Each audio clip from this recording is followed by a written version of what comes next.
विशेष वर्तमान समय हमें अपनी स्थिति को क्या करना है, शक्तिशाली बनाना है। क्योंकि जिनकी स्थिति शक्तिशाली है वो अनेक रोने वालों की आंखों के आंसू पोंछ सकेंगे। जिनकी स्थिति शक्तिशाली है उनका भविष्य का पद ऊंचा होगा। जिनकी स्थिति शक्तिशाली है असंभव कार्य को भी क्या कर सकेंगे, संभव कर सकेंगे। जिनकी स्थिति शक्तिशाली है वो वायुमंडल को पावरफुल बना सकेंगे। जिनकी स्थिति शक्तिशाली वो निर्विघ्न बन सकेंगे। और जो निर्विघ्न है, शक्तिशाली है, उनका पद भी कैसा होगा, ऊंचा होगा। तो वर्तमान समय स्वयं को भी निर्विघ्न बनना है और दूसरों को भी निर्विघ्न बनाना है। क्योंकि वर्तमान समय हर एक के जीवन में विघ्न है, हर एक के जीवन में समस्या है। और जिसके जीवन में विघ्न और समस्या है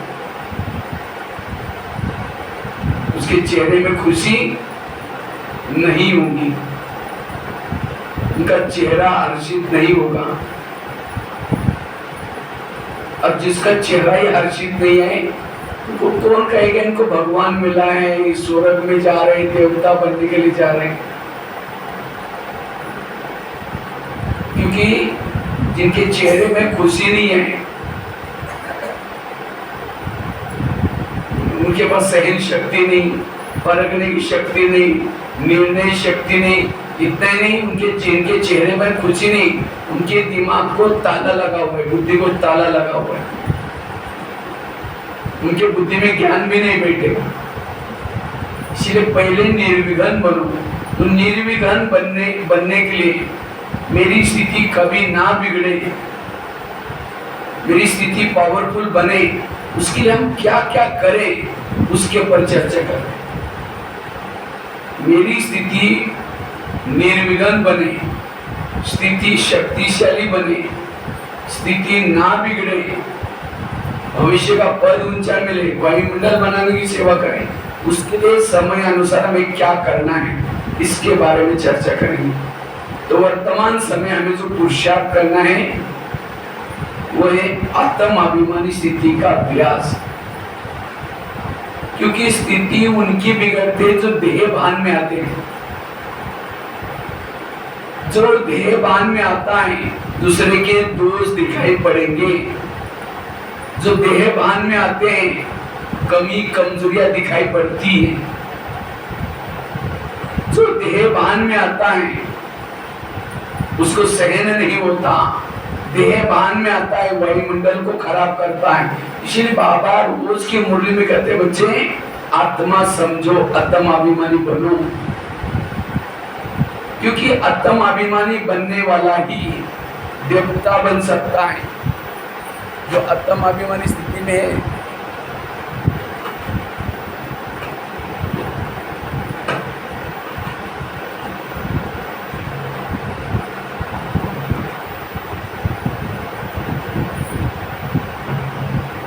जो आत्माभिमानी स्थिति में है वही क्या बन सकता है, देवता बन सकता है। देह भान वाला देवता। इसलिए बाबा का पहला लेसन क्या है बच्चे, आत्मा समझो। बिल्डिंग बनाई जाते हैं, जितना खर्चा ऊपर होता है उतना ही फाउंडेशन में डालते हैं। जिसने फाउंडेशन में कंजूसी की, आंधी तूफान आएगी, भूकंप आएगी, बिल्डिंग गिर जाएगी। इसी तरह जिन्होंने ये आत्मा का पाठ पक्का करने के लिए टाइम दिए हैं, मेहनत किए, उसके पुरुषार्थ पे बिल्डिंग मजबूत होगी। उसको कोई भी विघ्न परिस्थिति में वो हारेगा नहीं। आज हमारे जीवन में जो हार होती है उसका कारण क्या है? कारण है आत्माभिमानी स्थिति का पुरुषार्थ नहीं है। इसीलिए बाबा कहते हैं बच्चे आत्मा का पुरुषार्थ करो, मैं आत्मा हूं, मैं आत्मा हूं। ये बार बार अभ्यास पक्का करो। जो आत्माभिमानी स्थिति में रहेंगे उनकी स्थिति शक्तिशाली बन जाएगी।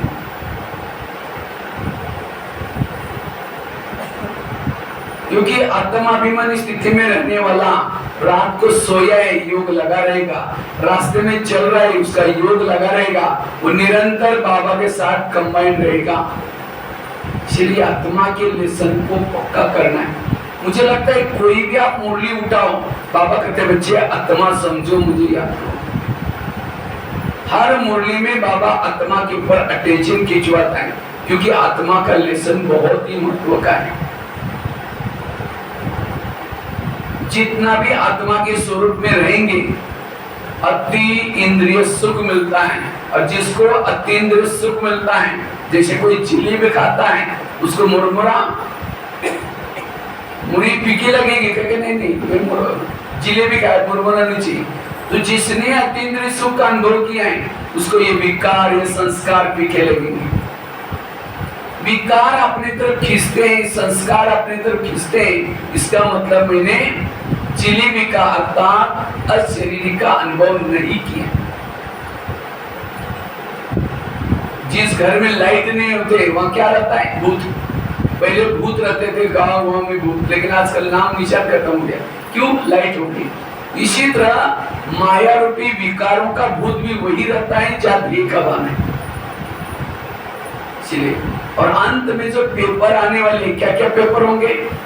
प्रकृति का पेपर, और क्या आएगा? जिन लोगों के बीच में रहते हैं उनके तरफ से पेपर, संस्कारों के पेपर, ईविल आत्माओं के पेपर, सभी पेपर में पास होना ही आत्मा का लेसन पक्का चाहिए। जिसका आत्मा का लेसन पक्का है वो हर पेपर में पास होगा। इसलिए मुझे अगर शक्तिशाली बनना है, स्थिति को शक्तिशाली बनाना है, या आत्मा का लेसन हमें पक्का करना है। आत्मा का लेसन हम पक्का करें कैसे?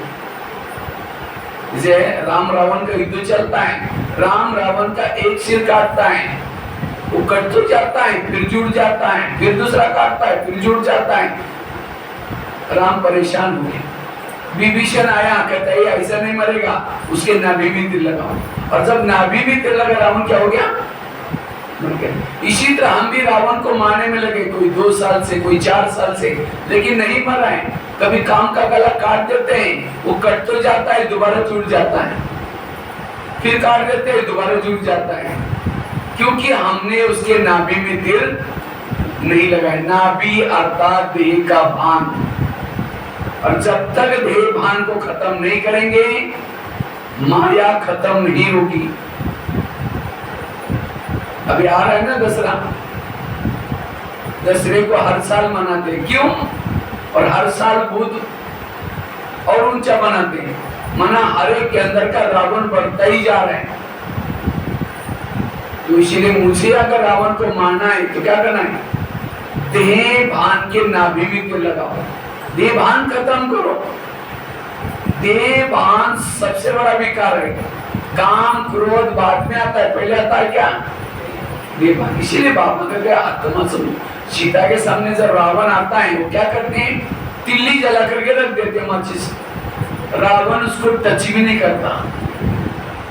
इसी तरह ये हमारी आत्मा की तिल्ली सदा जली रही। आत्मा के स्वरूप में नहीं रहता। दृष्टि वृत्ति का एक्सीडेंट, किसी के दोष देखने का एक्सीडेंट, गुस्से का एक्सीडेंट। जैसे आजकल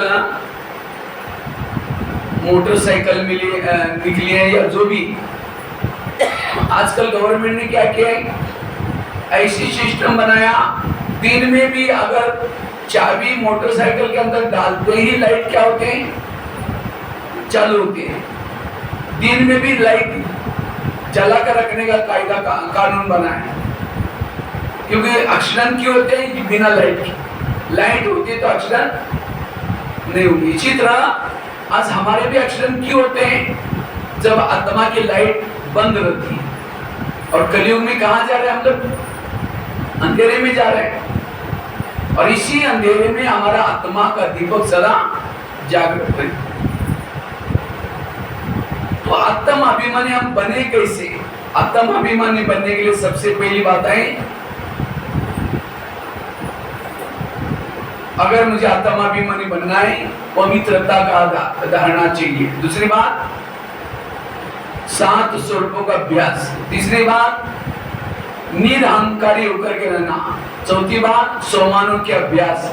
पांचवी बात, अगर आत्माभिमानी बनना है, यथार्थ योग तपस्या करना। छठी बात, संकल्प को बचाना। सातवीं बात, अगर मुझे आत्माभिमानी बनना है, उसके लिए जैसे बाबा ने पहले लेसन में सुना है, शरीर तुम्हारी क्या है? गाड़ी है, और आत्मा उसका ड्राइवर है। तो गाड़ी का ड्राइवर क्या करता है? गाड़ी को रात को गैरेज में लगाता है, और सोता गाड़ी में नहीं। कहाँ सोता है? अपने घर में जाकर सोता है। इसी तरह हमें भी शरीर की गाड़ी को सारा दिन घुमा करके रात को कहाँ लगाना है? गैरेज। गैरेज क्या है? बेड। जिसे वो ड्राइवर गाड़ी को लगाता है, कवर ढाकता है, उसके बाद गाड़ी को नमस्ते करता है और लिफ्ट से चला जाता है, और ऊपर जाकर के मम्मी पापा को दरवाजा समाचार सुनाता है और सो जाता है। तो हमें भी यही करना है। शरीर को गाड़ी को बेड पर लगा दिया, बेडशीट कंबल डाल दिया, और गाड़ी को थोड़ा नमस्ते भी करो। क्यों? 84 जन्म में बहुत गाड़ियां शरीर मिले, लेकिन ये जैसा शरीर नहीं, क्योंकि 84 जन्म की शरीर मिले, उसे कमाई नहीं हुई। लेकिन इस शरीर से भले बुजुर्ग है, काला है, गोरा है, बीमार है, तो भी 84 जन्म में जो शरीर है, इसे महत्व का शरीर है। इसलिए गाड़ी को नमस्ते करके सोने के लिए कहाँ जाओ? बाबा के पास। ये अभ्यास से आत्मिक स्थिति बनेगी। और हमें कभी भी शरीर के तरफ आकर्षण नहीं होना। शरीर क्या है? एक सोने का डब्बा लिया, सोने का डब्बा, सोने के डब्बे के अंदर लेट्रिन डाल दिया, जो हम रोज फेंक के आते हैं उसको डाल दिया, उस हड्डी माउस डाल दिया, और उसके बाद कुछ खांसी करने में जो कप निकालता वो डाल दिया, और उस डब्बे को आपके हाथ में दिया और कहा कि सदा साथ में रखना, इसको इधर उधर नहीं छोड़ना, अपने साथ में दिल में लगा कर रखना, और बीच में कभी टाइम मिलता तो इस डब्बे को चुंबन लेना, प्यार करना। और अंदर क्या पड़ा है? कब पड़ा हुआ, लेटरिन पड़ा हुआ। आप कहेंगे? नहीं नहीं कहेंगे, हमको नहीं साथ में रखना, भले सोने को हमको नहीं चाहिए, ऐसे बोलेंगे ना। तो शरीर क्या है? एक सोने का डब्बा है, ऊपर से गोरी सी चमड़ी है, लेकिन अंदर क्या भरा हुआ है? वही लेटरिन भरा हुआ है, कप भरा हुआ है, हड्डी माउस भरा हुआ है, और 10 बार आईना तोड़ते रहेंगे, मैं कैसी हूँ, कितनी अच्छी हूँ। अच्छी कौन है उसके अंदर? आत्मा अच्छी है। आत्मा को देखो। अगर आत्मा निकल गई, बॉडी का कोई भी यूज, जैसे हम किसी के पास मिलने के लिए आते हैं, या दीवार को देखते हैं आकर के, जिस व्यक्ति को मिलना है उसको देखते हैं ना। तो आज हम एक दूसरे को मिलते हैं, किसको मिलते हैं? उसकी आंखों से बात करने के लिए, गाल से बात करने के लिए, किससे बात करने? आत्मा से। तो हमारी नजर आत्मा पर जाए और कहीं भी इधर उधर न जाए। तो ये आत्मा का लेसन पक्का कर लो। और जो आत्मा को भूल जाता है, खुद को भूल जाता है, बाबा भी उसको, श्री जानकी दादी जी हर क्लास में कहती थी, मैं कौन और मेरा कौन, टोटल ज्ञान का साथ। श्री आत्मिक स्मृति के बिना स्थिति अच्छी नहीं बनेगी। स्थिति को बनाने के लिए ये मेहनत कर लो। दूसरी बात है, हमारी स्थिति कब बिगड़ती है? जब हम किसी के दोष देखते हैं, परचिंतन करते हैं, तो हमारी स्थिति क्या होती है? बिगड़ जाते हैं। तो परचिंतन समझा माता में? परचिंतन किसको करते हैं? परचिंतन समझे कोई माता जी के पति ने कुछ बोल दिया या सास ने कुछ बोल दिया, थप्पड़ थोड़ी मारेगी, चुप तो बैठेगी। लेकिन जैसा पति खेती में चला गया, ऑफिस में चला गया, पड़ोसी के पास जाकर के बैठेगी, फिर पूछेगी खाना खाया, वो कहेंगे क्या खाओ, मेरा पति ने ऐसा घमासान किया, कहेगी मेरा भी कोई कम है क्या? वो अपनी पति की सुना रहे, सास की सुना रहे, वो अपने, इसको कहते हैं परचिंतन। ऐसा जो कभी परचिंतन नहीं करता या सुनता नहीं, वो हाथ खड़ा करो। मुश्किल ही होंगे। कोई परचिंतन सुनाता है, कभी नहीं सुनता, नहीं मुझे नहीं सुनाना, या आप कभी किसी को नहीं सुनाते, ऐसा कोई है परचिंतन न करने वाला? अच्छा कोई नहीं, इसका मतलब सब लोग करते हैं। तो परचिंतन करने से क्या क्या फायदा है बताओ, क्या फायदा है? हाँ, तो फिर करते क्यों, क्यों करते हैं? अभी नवरात्रि चल रही, इस परचिंतन रूपी राक्षस को मारो। ये परचिंतन एक राक्षस है, इसको मारो, तब आप शिव शक्ति बनेंगे, शक्तिशाली बनेंगे। आज हम कमजोर बनने का कारण है परचिंतन। जैसे 84 जन्मों की सीढ़ी का चित्र है, देखा है ना, उसको उतरने के लिए कितना साल लगा? 5000 साल। और उसी सीढ़ी को ऊपर चढ़ना है कितना समय है? एक जन्म। लेकिन एक जन्म तो सबको मिला ही नहीं है, किसी को 10 साल, किसी को 20 साल, किसी को 40 साल। थोड़ा योग लगाया, एक आधी सीढ़ी ऊपर चढ़ गए, थोड़ा सेवा की, सीढ़ी ऊपर चढ़ गए। लेकिन जितना परचिंतन किया, जितनी सीढ़ी चढ़ी थी उतना नीचे। यही करते रहेंगे, थोड़ा चढ़ते रहेंगे, फिर बाहर जाकर के परचिंतन करके उतरेंगे, यही करते रहेंगे। बीच में समय पूरा हो जाएगा, बीच में लटक जाएंगे ऊपर तक। इसलिए मुझे आप परचिंतन नहीं करना। परचिंतन करने वाला वायुमंडल को खराब करता है। परचिंतन करने वालों के दिल में बाबा नहीं बैठेगा, बाबा दिल में नहीं बैठेगा। जैसे किसी के घर में जाओ, उनके बच्चे भी बैठे हैं, बाप भी बैठा है, बच्चों को कहेंगे बच्चा तो नालायक है, ठीक नहीं, ऐसा है वैसा है, और बाप को कहेंगे आप बहुत अच्छा है, आप कितने अच्छे। बाप कहेगा तुम पहले यहाँ से बात करो, तुमने मेरे बच्चों की गिलानी की, तुम मेरे बच्चा बोलता है। क्योंकि हर माँ बाप को अपने बच्चे क्या होते हैं, प्यारे। सारा दिन कहेंगे वो बहन ऐसे, वो भाई ऐसा है, वो ऐसा है, और शाम को योग में बैठेंगे, मीठे बाबा, प्यारे बाबा, शांति के सागर, दया के सागर। बाबा कहते तुम पहले यहाँ से बात करो, तुमने मेरे बच्चों की गिलानी की, तो मेरे बच्चा बोलता है। भगवान से प्यार करने से पूर्व भगवान ने रची हुई दुनिया का हर इंसान आपको प्रिय चाहिए। इसलिए आज से दृढ़ संकल्प, मुझे किसी का परचिंतन नहीं करना है। परचिंतन करने वालों के बुद्धि को ताला लग जाता है। आज बाबा ने मुरली में कहा, मुरली न सुनने वालों के बुद्धि को, लेकिन मैं ये भी कहता हूं एडिशन, जो परचिंतन करता है उसके बुद्धि को भी ताला लग जाता है। उसको ज्ञान की कोई भी शब्द याद नहीं रहेगा, मुरली याद नहीं रहेगी।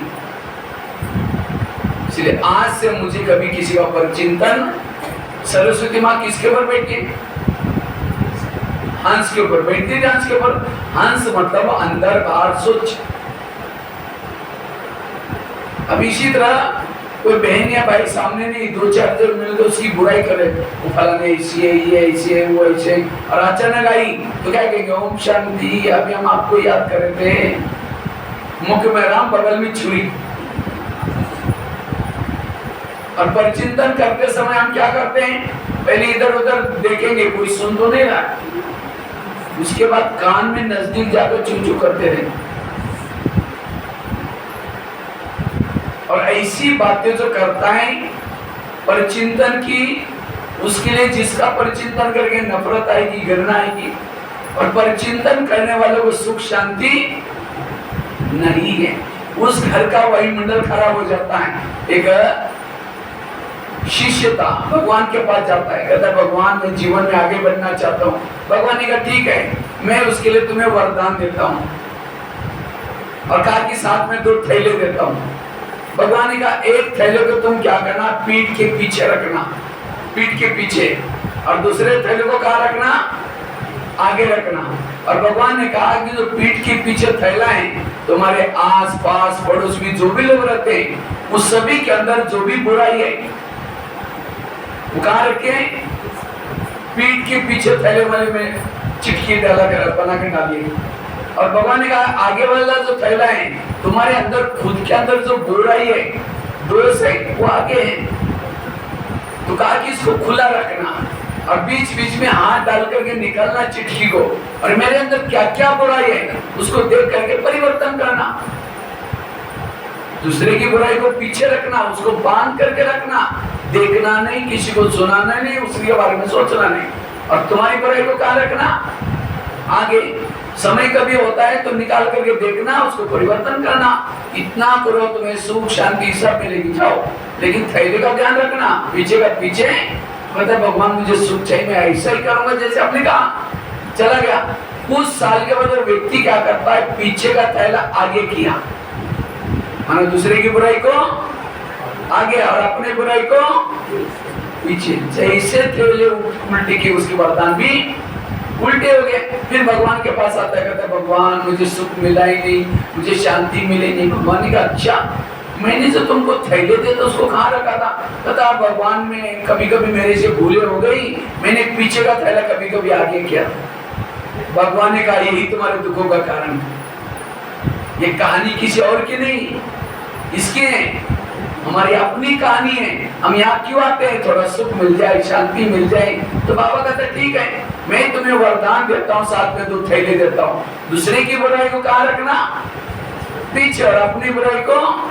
लेकिन हम बाहर चले जाते हैं कुछ समय के बाद, कहते ये फलानी ऐसी है, वो ऐसी है, माना पीछे का थैला आगे क्या और आगे का। अगर कोई कहता भी है भाई तुम माता जी ठीक नहीं, मैं ठीक हूँ, मेरे बहू के कारण हुआ, मेरे पति के कारण हुआ, मैं तो ठीक हूँ। मैंने अपनी बुराई को थैले उल्टे, ना सुख होगा ना शांति मिलेगी। इसलिए आज से मुझे कभी भी पीछे का थैला आगे नहीं करना है। कई कहते हम नहीं पर चिंतन करते, लेकिन कोई आकर के सुनाता है तो क्या करें? क्यों सुनाता? हम कहते अच्छा और क्या हुआ? वो उठ के भी जा रहे, कहेंगे पेट रोना, चाय पानी पी के जाना, बताओ और क्या हो। अब सिर हिलाएंगे तो सुनाने वालों को इंटरेस्ट आएगा। बाबा कहते तुम जीते जी मर जाओ। कल परसों की मुरली में आया था, जीते जी मर जाओ। तो आप लोग मरे हैं जीते? हाँ मरे। अब कोई परिचिंतन सुना रहे, अच्छा अब सिर हिल रहा है, मतलब जीते। मरे वालों को गाली दो तो भी बोलता है क्या बात है, गाली क्यों दे रहे? उसको गाली दो, महिमा करो, कुछ बोलता ही नहीं, उसको कहीं मरा हुआ। अगर आप मरे हैं, कोई परिचिंतन सुना पाए, अच्छा और क्या हुआ? अगर ऐसा बोल रहे इसका मतलब आप कैसे हैं? जिंदे। ये कभी कभी मर करके जिंदा हो जाते हैं। अगर मुर्दे को जला करके आओ, घर में आने से पहले वो आते ही वो आपका स्वागत कर रहा है दरवाजे खोल के, आप तो डर जाएंगे, इसको तो जला के आते कैसे आ गया? इसलिए जीते जी मर जाओ। मरना अर्थात अशरीरी बनना, आत्मिक स्थिति में रहना। वो कभी परिचिंतन नहीं सुनेगा। परिचिंतन करेंगे। परिचिंतन क्या है? सब जो कोई उल्टी करता, वोमिटिंग, उल्टी करने वाला कहाँ जाता है? कहाँ जाता है? वॉश बेसिन में जाता है और उल्टी करता है। और उल्टी क्यों की जाते हैं? चटपटी चीज सुनता है, देखता है तो उल्टी करता है। और उल्टी किस में की जाती है? वॉश बेसिन में, नाली में करते हैं। तो इसी तरह कोई परिचिंतन करता है। क्यों करता है? चटपटी चीजें देखता है, सुनता है, पेट में डाइजेस्ट नहीं होती, फिर उल्टी करता है। और कहाँ करता है? कान में। परिचिंतन कहाँ सुनाया जाता है? कान में। तो कान कोई वॉश बेसिन तो नहीं है ना? वैसा कान का आकार कैसा सुंदर सा वॉश बेसिन है, बीच में एक नली भी है। और वो कोई उल्टी करता है तो हम नाक बंद करके कहते हैं उधर नाली में जाओ, वॉश बेसिन में जाओ। और यहाँ कोई परिचिंतन सुनाने के लिए आता है तो और क्या हुआ? मन आ जाओ मेरे कान में डाल दो। इसलिए आज से हमें परिचिंतन, अगर परिचिंतन करेंगे ज्ञान में नहीं रह सकेंगे, ज्ञान से चले जाएंगे। बाबा कभी कभी कहते हैं मेरे अच्छे बच्चे थे, ज्ञान यूं करते थे, सभी कान खोल के सुन रहे ना, कहीं को तो आंखें बंद है, मैं देख रहा हूं। थोड़ा ताली एक बार बीच में बजाओ। तो ताली बजाने से कोई मेरा उमंग नहीं आएगा, लेकिन बाजू में कोई सो रहा है उठ जाएगा। इसलिए बीच बीच में क्लास में थोड़ी ताली भी बजाते रहना, ठीक है? अलर्ट होकर के कान खोल के सुनो, नहीं तो माया कहते अरे मेरा किराया चला जाएगा, इसलिए थोड़ा उसको नींद की बुद्धि सुगाती हूँ तो सो जाएगा, सुनेगा नहीं तो मेरा राज्य चलेगा। इसलिए कान खोल करके सुनो ये बातें। आज गुरुवार का दिन है तो आज हमें परचिंतन नहीं करना है। अगर परचिंतन करेंगे ज्ञान से चले जाएंगे। मैंने खुद भी देखा कई भाई बहने अच्छे थे, कई सालों से ज्ञान में चलते थे, लेकिन आज वो है ही नहीं।